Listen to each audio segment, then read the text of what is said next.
Hi. Hi. Thank you for coming in. Thank you for having me. Yes. And your name is? Denise. Hi, Denise. It's Hi. nice to meet you. You too.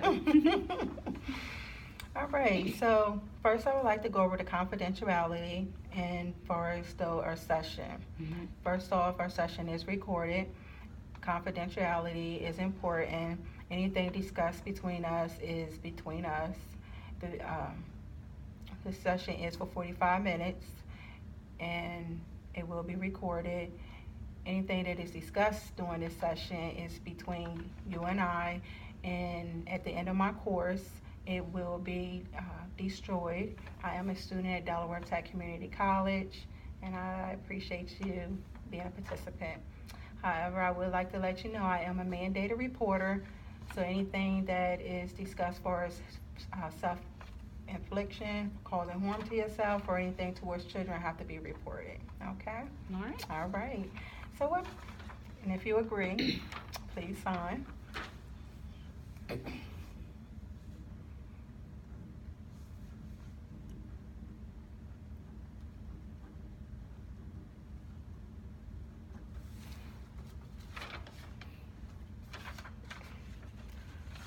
right. You're really gonna get to know me.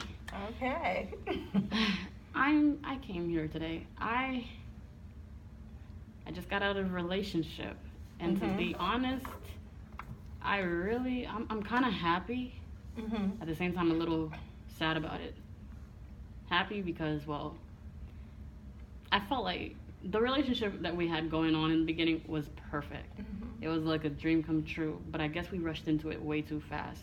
And as a result, he blocked me. And I guess you would like to know how it all started, right? Yes. All right. Yes. What happened between, well, first off, so far you have told me that you are happy, at this point, but at the same time, you have just broken up. Yeah. Like, I don't know if maybe So, I haven't had time to go through the breakup, or maybe I've already had time. So okay, let me start from the beginning. okay. This guy lives in New Jersey. I live in Seaford, Delaware. Georgetown, Delaware, my bad. So we met online, and from the get-go, his photo, I'm not one to like go after scary looking people. I usually stick to my little white boys. And so for once, I was just tired of dating white people, and so it was just like, I'll finally go lower, a shade down. So I settled with a Dominican. Okay. And at first he hit me up and he just made me feel beautiful, because people have commented me on my looks, but like body looks, not face looks. Him, on the other hand, he already knew about my insecurities, and he vanquished all of them and made me feel gorgeous, made me feel happy, wanted, just literally made me feel really grateful, to the point where I literally already went and told my sisters about him. That's how proud of him I was. And without my sister's consent, without telling anybody but my best friend, I drove all the way to New Jersey just to spend some time with him.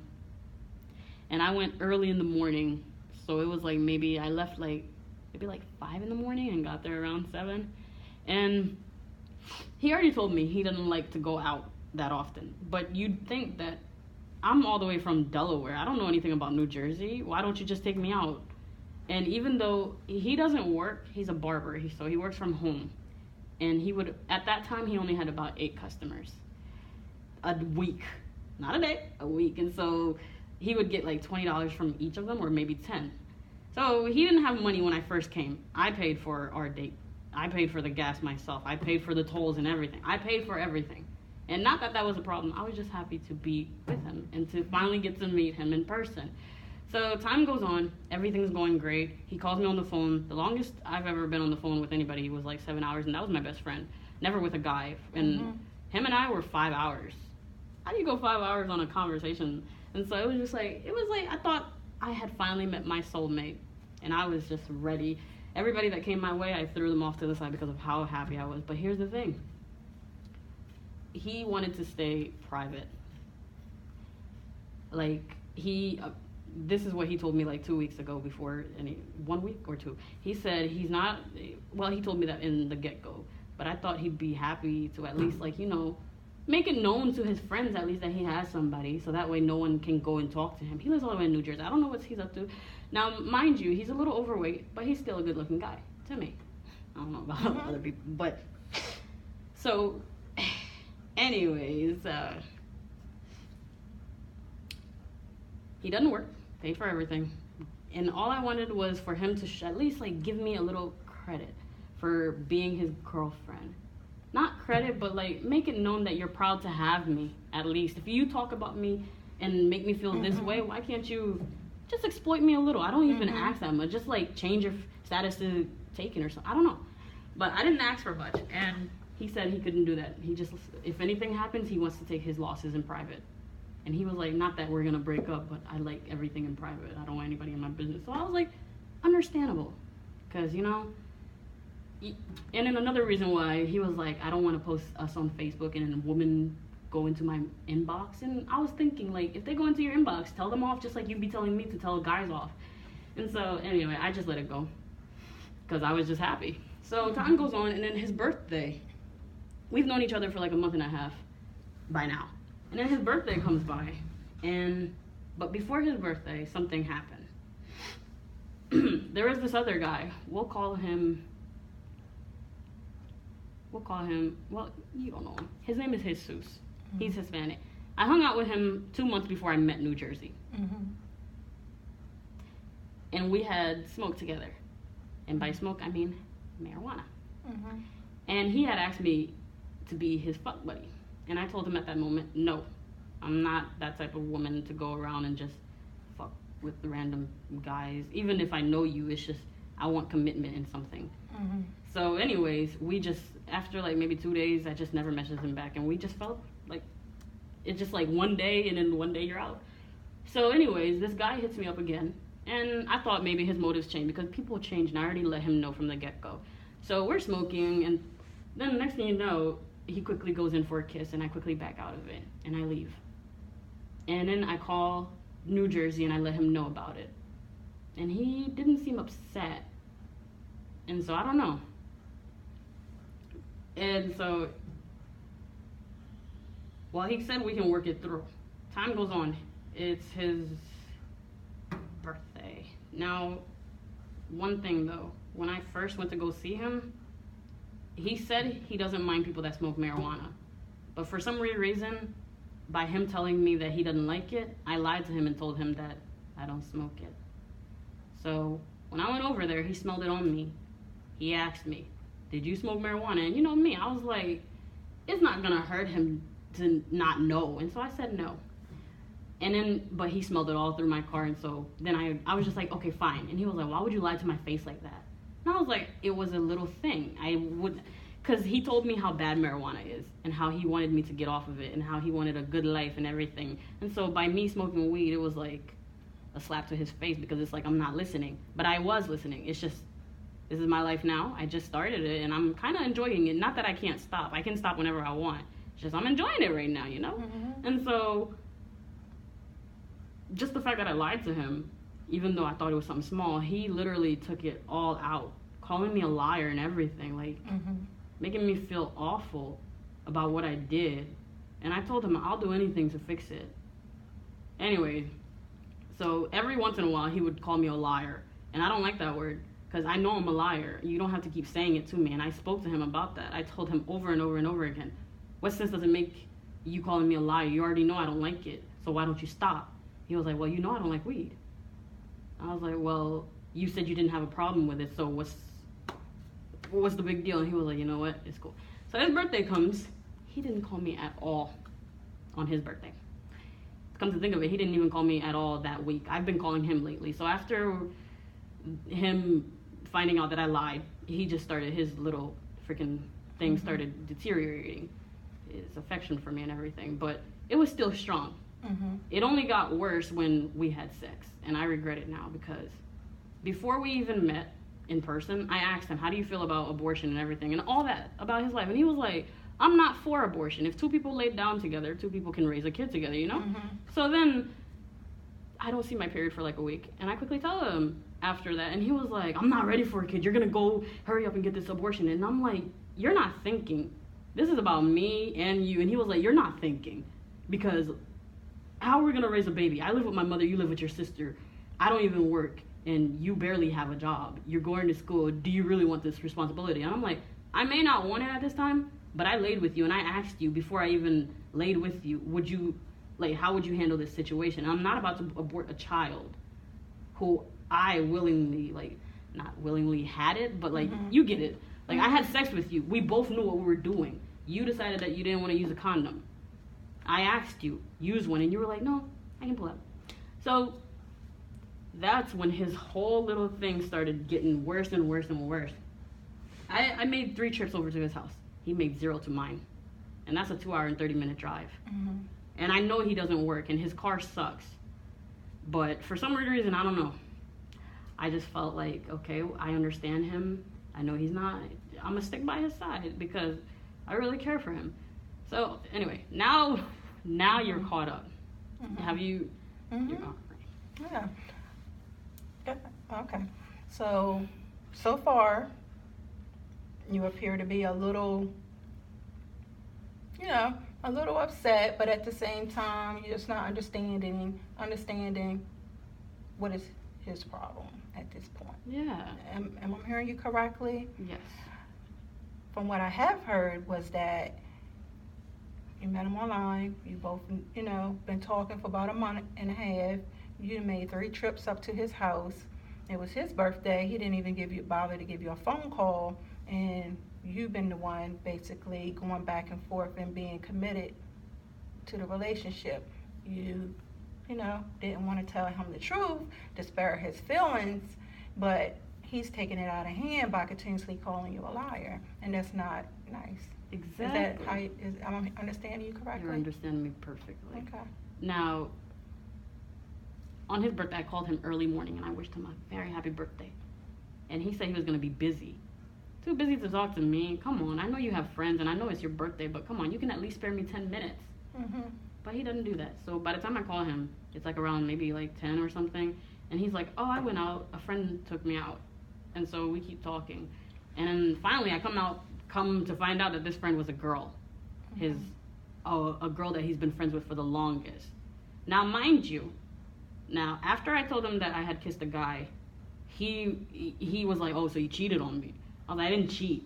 I didn't put, and then he was like, well, you put yourself in the position to cheat. And I was like, what does that mean? He was like, you knew this guy's intentions, but yet you still hung out with him. And I was like, his intentions were like that 2 months ago. People change. But he was like, oh, you should have known. So then I'm like, okay, your friend right here, you went out with her for lunch or for your birthday. Okay? I know y'all have been friends for forever. But you said people change. What if she decides that one day she wants to kiss you and wants something more with you? What sense does that make? And so, anyways. And then that night, a little more later on, I called him again. And I was like, are you serious? You ain't even like thinking about this. And so he was going to go to the gym with his buddies. And I was having a serious conversation with him. And I told him, can't you tell your friends to wait so this conversation can work out? And he was like, no. And so I told him, you know what? Fuck it. Hung up and didn't call him. And here's the thing though, my phone had cut off that night. And I called him 1 week later. And now that's where things have changed. Okay. In the week that I did not speak to him, I actually hung out with other people. Like, not dated wise, but most of my other friends are guys. I only have one best friend, and that's a female. 2 best friends that are females, and the other ones are guys. They've been hitting on me. I didn't want anything to do with them. Sorry. They were hitting on me, making me feel happy and everything. So I was like, as time went by, I started realizing I don't really need this New Jersey guy. But then again, all these guys that are talking to me, they don't really know what they want with their future. And so love was no longer in the picture for me, because it's like, why would you call me a liar if you know how it makes me feel? I even cried to him that night when I called him on his birthday, and he didn't care to call back like a few weeks. I mean, he didn't even try. Like, you have my social media, Instagram. Even though my phone died that night, cut off, you could have still messaged me on his social media, but instead his only defending phrases were, oh, I thought you were mad at me, so I didn't want to bother you. He didn't even fight for me, and yet when we started dating, he said he would do everything to fight for the one he loves. So that right there proved to me. But I messaged him one more week, mainly because, well, he knew what he wanted with his future, and I was like, you know what, even if, maybe things will work out. But yeah, maybe things will work out, maybe he'll change, maybe this is just because of the fact that I already brought up a baby or some shit. Made him feel insecure. So time goes on, and I always have to call him. Always. And then every time I talk to him or go on about, like, how is it that you don't see anything from my side? Why can't you just send me a text? Like, if you're busy, I get it. Just send one text and be like, it only takes 10 seconds to be like, hey, I'm busy. I'll call you when I have the chance. That's it. I don't even ask that you call me. I don't even ask that you text me 24/7. All I ask is that you let me know that you'll be busy. So that way, if I message you, I know where you're at and what you're doing. I'm somebody, like, who gets really worried. I'm a worrier. Like, if you don't message me and I keep calling and calling and calling, you still don't, or you don't let me know where you are and you're supposed to be home at a certain time, I start worrying. And it just gets me all over the place. And so he didn't see any of that. I was worried about him, but he didn't see any of that. He just thought I was crazy and that I was blowing his shit. That's another thing. Every time I try to talk to him about, like, something important about us and how we can go about fixing, he's like, you're blowing my shit. You're really pissing me off. All the time. And every time I went over to his house, we would only go out for like a few hours, and then we'd stay in his fucking room all fucking day because he doesn't like going out. But yet I drove my fucking car 2 hours and 30 minutes to spend time with you. Even though we spend time at the house, there's no movies to watch. I get bored quick, and we don't even talk. I wouldn't mind staying in the house if we talked about something relevant or this and that, but we only stayed in his room because apparently, I guess his mother knew I was there, so I don't know why he felt the need to, I don't know. But it's just like, come on, can you at least show me around? Make me feel happy while I'm here. And then when we move in together and here's the thing, like, he's the one that spoke all about the future. Kids, having this and that with me. He was the one that literally brought everything up. I just went along with it because, you know, I feel like for 20 years old, I'm ready to already settle down. I'm not looking for a little fling that's just going to go weary in 6 months. I want something real because, I mean, like, I have insecurity problems. I think I look ugly as shit. Even though people tell me no, I still feel ugly as shit, and I feel like I'm going to be alone for the rest of my life. So another reason why I stuck around with him, because I felt like I was going to be alone and maybe he would change. But so after that baby incident, his demeanor just changed towards me. He barely talked to me, even though he would compliment me, make me feel happy and stuff. But then again, it was just like we would talk on the phone, and then we'd be like, hey, how was your day? Good. What'd you eat? This. And then we'd stay quiet for like 10 minutes on the phone, literally not talking. And then I'd ask him, why aren't you saying anything? And then he wouldn't even do anything. So anyways, I sent him a message, and I was like, you know what? And then once I asked him, what is important to you? And he was like, all that's important to me now is working to put my mother in a retire my mother. That's his biggest dreams. And I understand that, but he didn't even include me in those dreams. So what the fuck do you want me to do? Stick around and wait until you're done putting your mother, like, through retire or whatever? And then just, no, you're gonna include me with it because I'm including you. Like, none of his friends even knew I existed, just his mother and his grandmother, and even then he introduced me as his friend. And I should have seen the signs all along, but I don't know, I was blinded by love, and that's the first time anybody has made me feel this happy, so I just gave in. And so, now looking at it, it's like, the only reason why I really would miss him is because he seems to know what he wants with his future. I don't know. Me, it's just like, I would stick with him, have kids. Well, probably not have his kids. I don't know. I wasn't really thinking what the heck I was going to do with him. Which is why I did know what I was going to do, because I was done. After I sent him that message, I was done. And then he calls me on, like, Monday talking about... Well, he didn't call me that Monday. He messaged me. I sent that message on, like, Friday. And he didn't reply until, like, Sunday or Monday. So that shows you he didn't care. And then he was like, okay, we'll talk soon. Like, he didn't get the message at all. So he called me, and I'm telling him all this, and he was like, you know what, you're blowing my shit. I really feel like if you continue this shit, you're stressing me out. And I'm like, how am I stressing you out by actually wanting to spend some time with you? Anyway, he said, I'm blowing his shit, all this and that. And he was like, if you don't stop and leave me, stop stressing me out about these stupid things, I'm gonna just block you and that'll be it, and I'll never talk to you again. I was like, can we at least talk then? If we're not seeing eye to eye, this was my last chance. I was like, if we're not seeing eye to eye, can you at least just call me? Like, okay, we'll have a conversation, a real conversation. A whole week goes by, nothing. So finally he calls again, and he's like, oh, I love you. And I just didn't give two fucks anymore. He was like, I can't wait to come meet your family down here. I'm going to bring all these gifts and everything. And I don't know. So, okay. And then that was last Tuesday, or I think 2 Tuesdays ago. So then I was like, okay, finally I thought things were going good. So I was like, you know what, baby? Just call me whenever you want, when you have the time. Didn't call me at all. Then on like Sunday, or I think it was this Tuesday, he went on Instagram, posted, never love someone you don't trust. And he underlined it. There was other things to it, but he underlined that specific sentence and put 100 right there. So I felt the need, like, that's a fucking stab in the heart, Like, why, what the fuck? And, like, he's always posted shit like that. Always. And I know it's directed towards me. And then when I confront him about it, he's like, oh, it's literally random people. It's just what's going on in my mind at the moment. So that right there, I sent him, wow, now I'm finally starting to see everything. And then he just blocked me. And to tell you the truth, I'm actually kind of happy about it. Because it's like, I'm not going to talk shit about him. Because at the end of the day, I loved him at one point. And, oh, that's another thing. When he broke up with his girlfriend of 7 years, he talked so much shit about her when I first met him in that week. To the point where it was like, stop talking about her like that, because now you're making me feel like if we ever break up, you're going to talk about me like that to the next person and make me look like the bad person. And I'm pretty sure his girlfriend was not a bad person, because after I got to know him, he's a fuck. I'm kidding. He has a great side to him, but at the same time, he has his...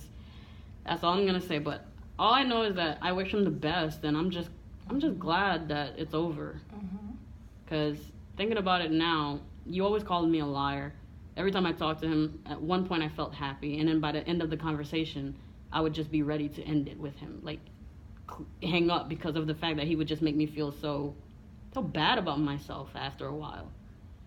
Like, he made me feel good about, like, the way I looked, smart and everything. But when it comes to, like, I don't know, do you get what I'm saying? Like, he makes me feel good, but when it comes to, like, calling me a liar, not communicating with me, stuff like that. Just like Dr. Marshall already said, don't settle because you think that's it, Always put yourself above, or I don't know exactly how she said it, but don't settle for less. And so I'm just glad that I didn't settle for less. Like, not once in those 3 months did he ever try to make an effort to come see me. He spoke about it, but never tried to make an effort. His mother has a car, and I know that he depends on himself. Like, his mother has never, like, been there, like, helped him with much, just, like, food and stuff, but everything else he's done himself. Money, he's worked for himself. But, like, if you really cared about me, you could have asked your mother to borrow her car. And his mother don't even drive or go anywhere. She doesn't even work because she's on disability leave or something. I don't know. But you could have asked her for her car. He has all these friends. He could have asked his friends. He's working now. He could have gotten a bus. And now that I'm looking at it, it's just like, I looked like the dumbass driving to his house, giving him authority, like, not authority, but like giving him power to know that, oh, this bitch is gonna come over anytime I want her to. Like, I don't have to go see her. She's literally like my dog or something. Like, I gave him a reason to disrespect me by showing up at his front door. That right there showed how desperate I was, I guess. And so it's like, that was a good lesson learned. Not to jump head first into something, and not to ever drive for a man. If he wants to see you, he'll come see you. If he really cares about you, he will come first. but don't ever try to settle yourself less. That's it. I'm talking to this new guy, but not dating, I guess you could. We're not dating. I told him from the get. He's not homeless. He has a house that's paid for by the government, but he doesn't work. He has a disability. He has bipolar disorder. I don't know how any of it works, but he doesn't work, and he has a apartment that's paid for. And I told him that if you want something serious with me, wait until I'm out of school.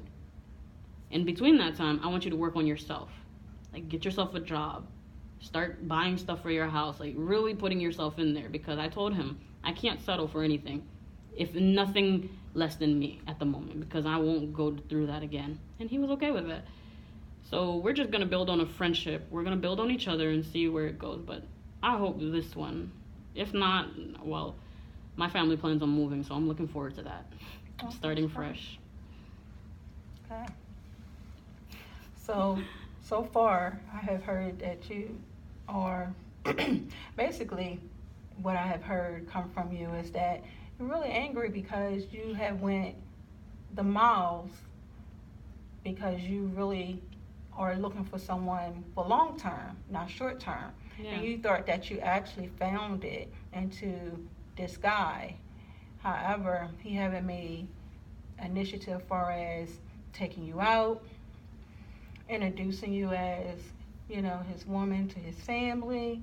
He haven't, you know, made the next, you know, took initiative to taking and giving you a phone call and, you know, just making you feel as though you're the special one at this time. Exactly. Also, as far as putting you down, and that's something that's really bothering you. However, you know, I also heard you state that you don't feel, you know, you talk to him for the purpose, you know, also because he, you know, compliments you and you also have a self-esteem issue. Yeah. Do you feel as though by him complimenting you actually made you feel really good about yourself and maybe attracted you more to him? Definitely. Okay. Definitely, because I would have never went for his type. Okay.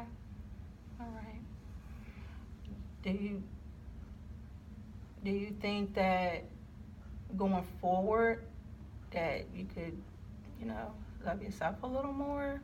And I have, I will give him that. Thanks to him, I have came out so much out of my shell. Before, my hair, I battle with my hair. I have no edges. I don't know why. I've done everything to try to grow them back. Maybe it's just my genes, but my whole family got hair, except me. So, anyways, thanks to him, I mean, like, you've seen my hair out. People have seen my hair before, and so that right there just proves how much I've grown out of my shell. Because I would never let my hair out. I would always tie it up. Especially my natural hair too. Like, that would have never came out had it not been for him. So I do thank him enough for giving me enough courage to sometimes look at myself and be like, I'm beautiful enough for somebody, you know? But then again, darkness creeps in and then...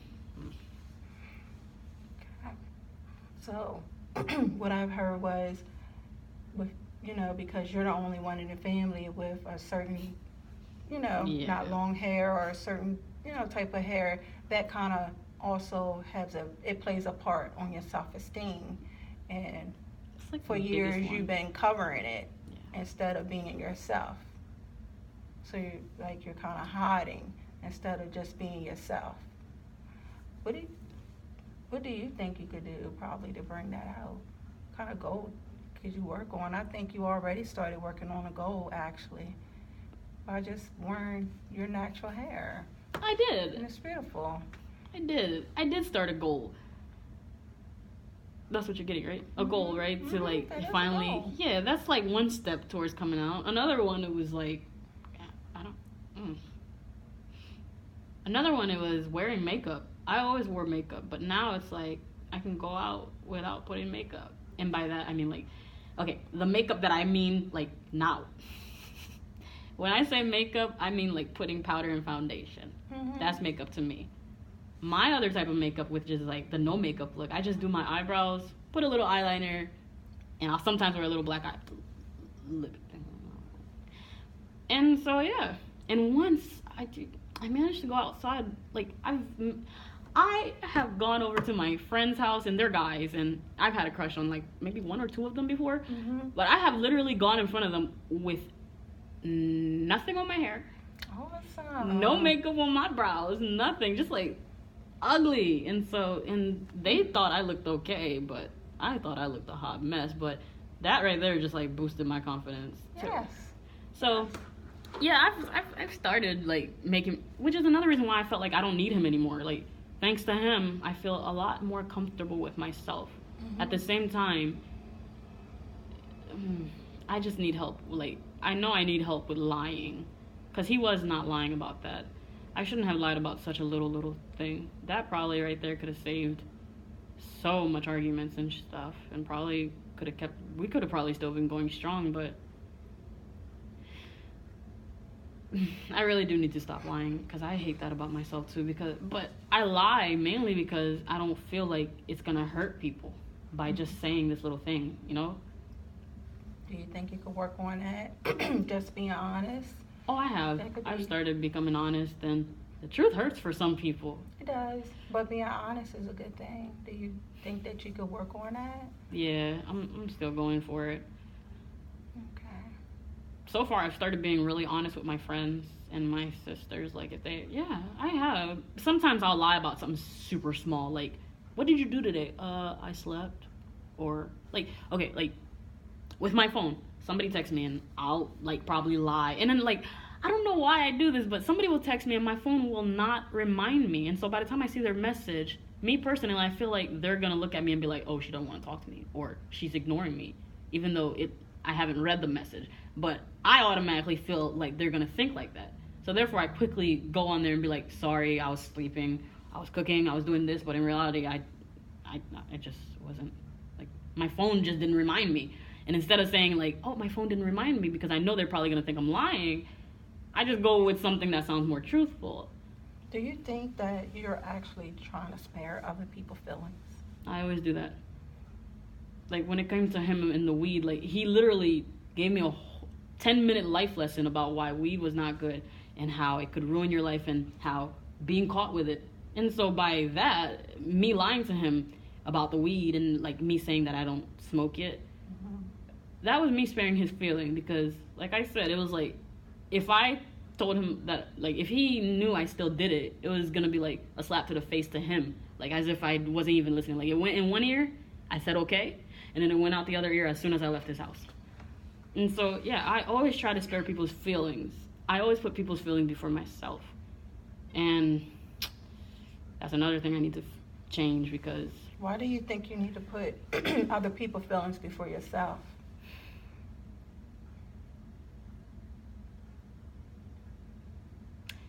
for some weird reason, I just don't feel like my life matters more than somebody else's. Like, Can you give me more, could you explain that a little bit more for me, please? what was the A question? little bit more detail. Why do I put others before myself?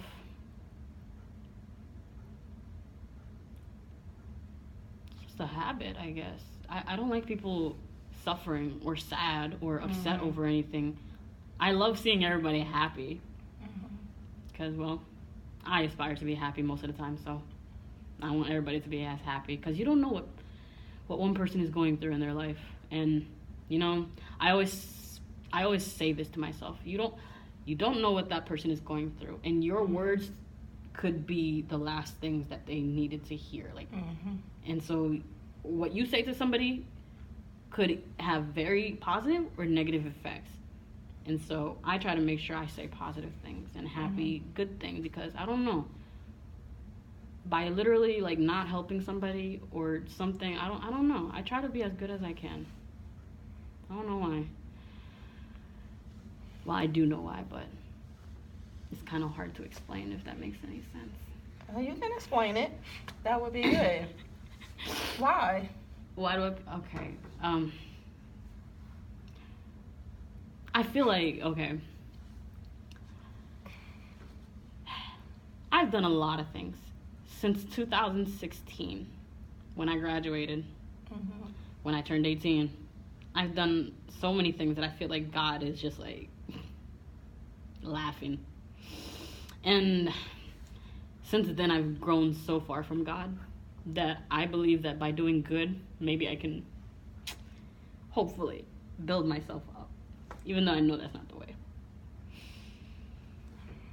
So what do you mean when you feel as though you have grown so far from God? Since this is gonna only stay between us. It is. Hold on.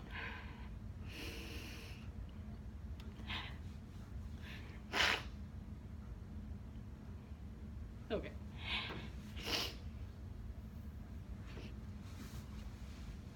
Okay. Growing up, I wasn't always popular. I was constantly bullied and ridiculed for the way I looked and talked. And so,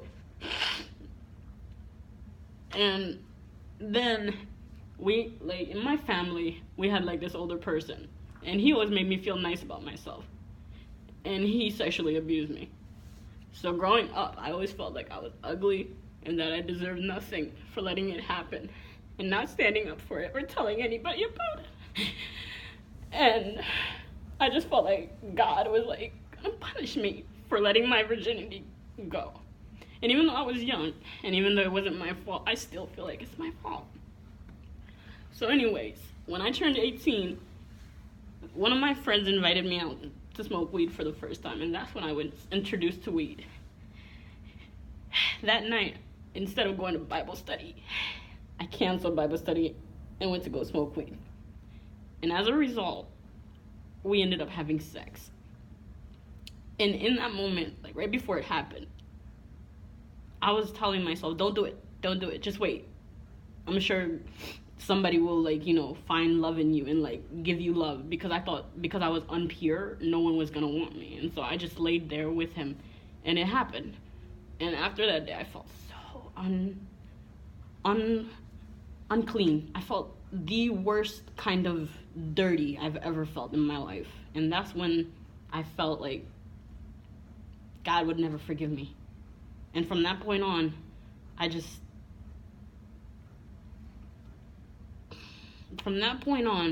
after thinking that God was no longer going to bless me anymore, everybody that came into my life, guy-wise, who said they loved me, I don't know. It's just like, I guess at the moment, I just live for people's good things to come out of people's mouth about me. Like, and so when they literally, like, compliment me, or tell me that they love me, I automatically fall into it. Because I honestly feel like I'm going to stay single for the rest of my life. So I literally jump into it. And then I have sex with them. So far, my count is at 8. And you don't know how awful that makes me feel. Like, I'm only 20 years old, and in 2 years, it's already up to 8. And so that's another reason why I try to be so. And so, this is the last summer. You know,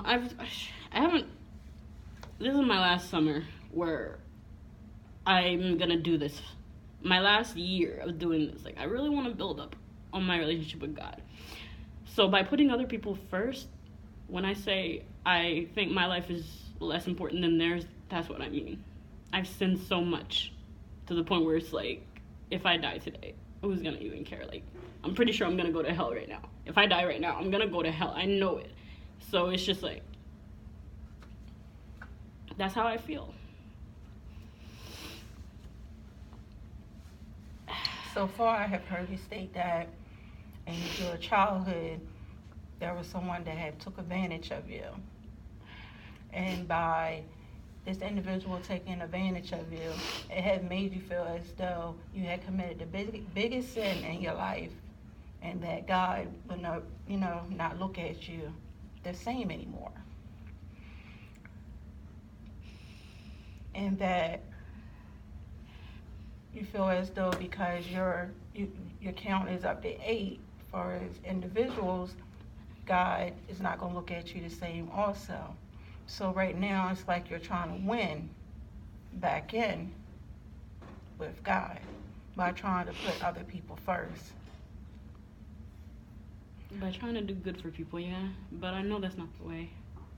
I know it's by prayer, but I feel like, and God has answered my prayers. Like, things have happened leading, like, through these years, like, very hard things, and I got on my knees and I prayed, and He cured them.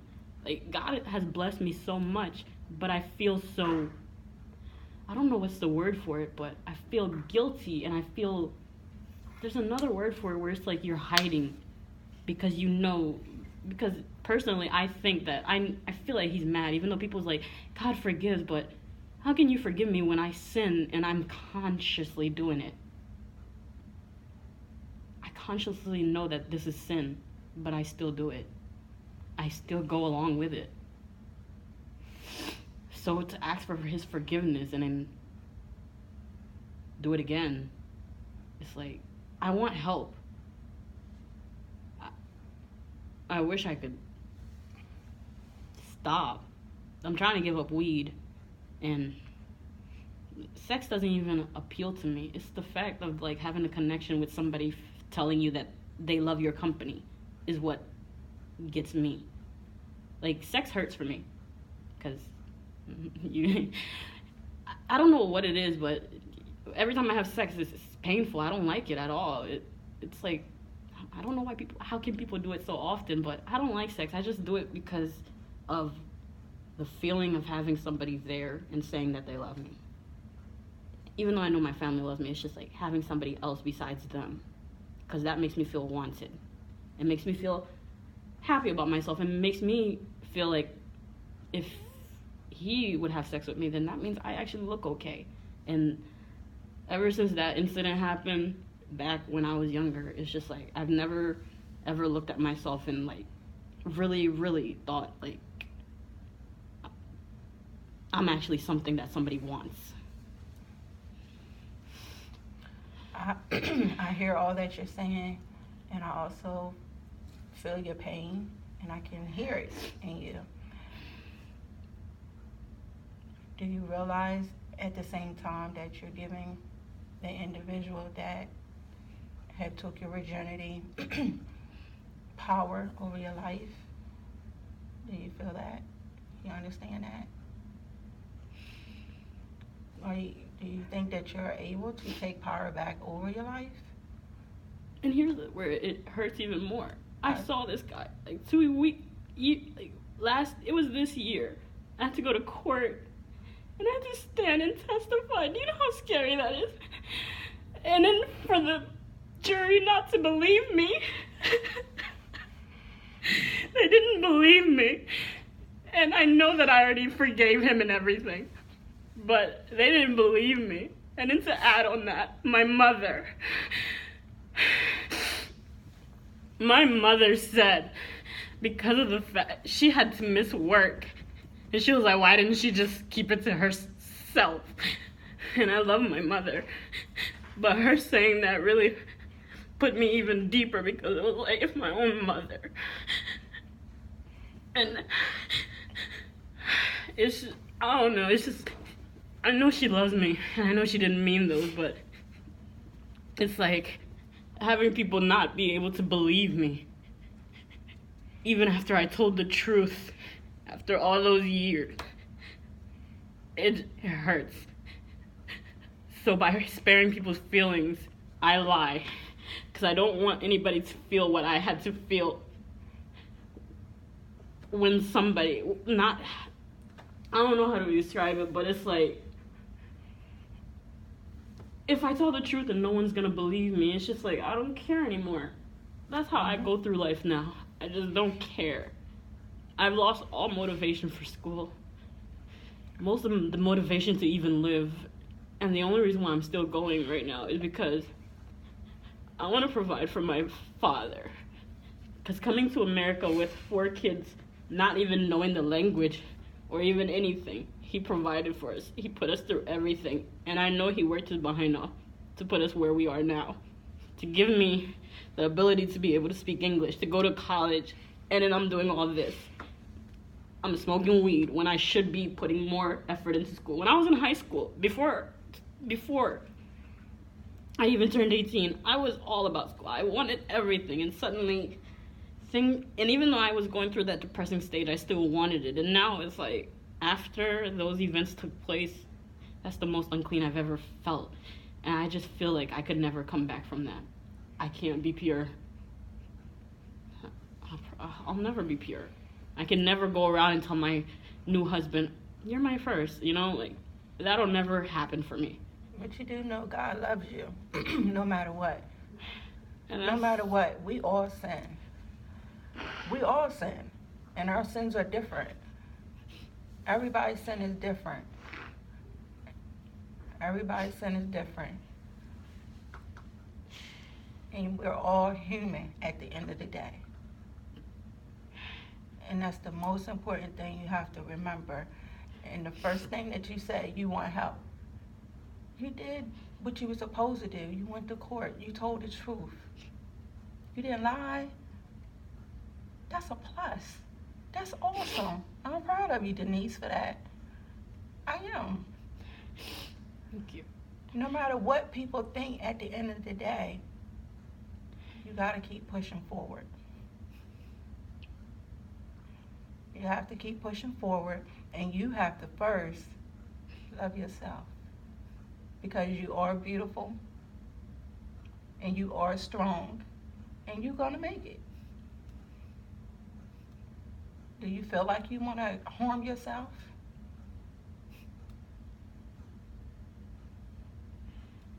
I already have.